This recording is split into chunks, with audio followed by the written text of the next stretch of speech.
வணக்கம், welcomes to உலக தமிழா. இன்றைக்கி நம்ம ஒரு ஸ்நாக்ஸ் ரெசிபி தாங்க பார்க்க போகிறோம். அதுவும் பொட்டேட்டோ ஸ்நாக்ஸ். வாங்க எப்படி செய்யறதுன்னு பார்க்கலாம்.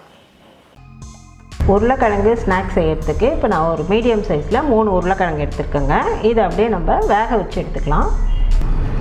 இப்போ குக்கரில் தண்ணி ஊற்றி வச்சாச்சு. மூடி போட்டு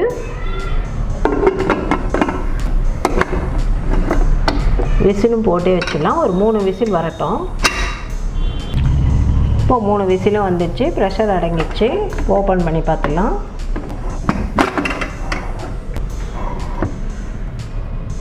இப்போ நல்லா வந்துடுச்சுங்க. இப்போ இது எல்லா உருளைக்கிழங்கும் எடுத்து நம்ம தோல் உரிச்சிடலாம். இப்போ உருளைக்கிழங்குலாம் தோல் உரித்து எடுத்துகிட்டு வந்தாச்சுங்க. நல்லா நசுக்கிக்கலாம். இந்த மாதிரி ஒரு மேஷர் வச்சு நல்லா நசுக்கிக்கோங்க.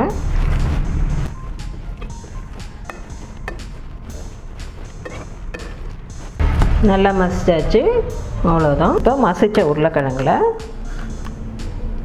1 டேபிள் ஸ்பூன் கார்ன்ஃப்ளவர் மாவு, ரவை 1 டேபிள் ஸ்பூன், அரிசி மாவு 2 டேபிள் ஸ்பூன் அரிசி மாவு,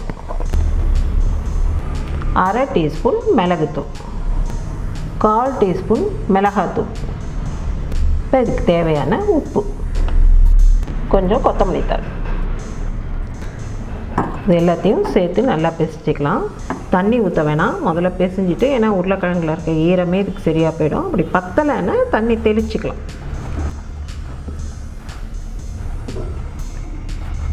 இப்போ நல்லா பிசைஞ்சாச்சு. இது கரெக்டான பதம். இப்போ உங்களுக்கு கொஞ்சம் ஈரமாக இருக்கிற மாதிரி இருந்ததுன்னா, கொஞ்சம் ஈரம் இல்லாமல் தான் இருக்கணும். இது ரொம்ப ஈரமாக இருக்க மாதிரி இருந்தால் நீங்கள் அரிசி மாவு இல்லாட்டி கார்ன்ஃப்ளவர் மாவு ஏதாவது கொஞ்சம் சேர்த்து பிசைஞ்சிக்கோங்க. இப்போ இது ரெடி ஆகிடுச்சு. நம்ம எண்ணெய் கடாயில் பொரிச்சு எடுத்துடலாம்.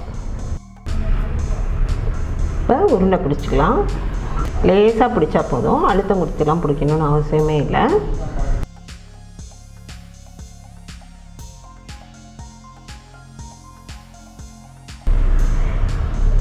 இதே மாதிரி எல்லா உருண்டையும் உருட்டி வச்சிடலாங்க. இப்போது ஒரு உருண்டையாக போட்டுடலாங்க.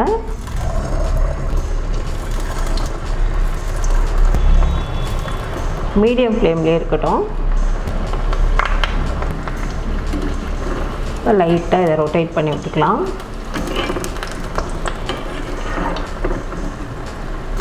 ஒரு பக்கம் செவுக்கட்டும்.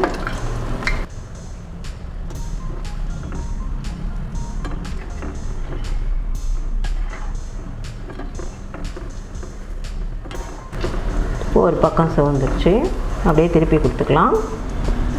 இன்னொரு பக்கமும் செவுக்கட்டும். இப்போ நல்லா 2 பக்கமும் சேர்ந்துச்சுங்க. நம்ம ஃபுல்லாக எடுத்துடலாம். இப்போ நமக்கு சுவையான potato snacks ready. Potato snacks சூப்பராக ரெடி ஆகிடுச்சிங்க. இது ஈவினிங் ஸ்நாக்ஸுக்கு ரொம்ப நல்லாயிருக்கும். இதோட டீ சாப்பிட்றதுக்கு ரொம்ப அட்டகாசமான டேஸ்ட்டில் இருக்கும். நீங்களும் உங்கள் வீட்டில் இதே மாதிரி செஞ்சு பார்த்துட்டு உங்கள் கருத்துக்களை எங்களுக்கு தெரியப்படுத்துங்க. நன்றி, வணக்கம்.